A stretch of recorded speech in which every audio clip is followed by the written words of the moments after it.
Hi, I'm Marie McCanyo. I'm a writing coach, I'm a published author, and I'm here to share one tip with you today about writing and how to make your writing come alive.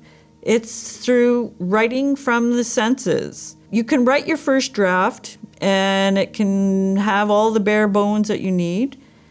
And then when you come through second time around, take a look for places that you can really open up your writing by putting in things like, what does this particular thing smell like? What does it feel like?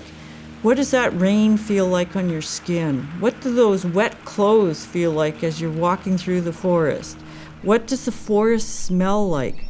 Those wet leaves and the mud and whatever else might be happening in the kind of forest that you're in, the smell of the pine needles, just that richness of the entire sensory experience that you have when you're out there in the forest, that your readers will be drawn in by when you're able to recreate that.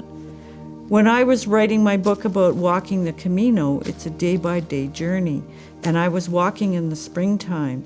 So every day I was watching things like the flowers come out on the shrubs around me, and I could see those tiny little pink blossoms starting to emerge more and more every day. I could smell the sap in the air. The new leaves were unfurling, and I could see the tiny little green leaves starting to come out on the trees in the distance. I could smell that sap of the new leaves and the sap running in the trees. And it just also reminded me of being a kid growing up in northern Alberta in the boreal forest.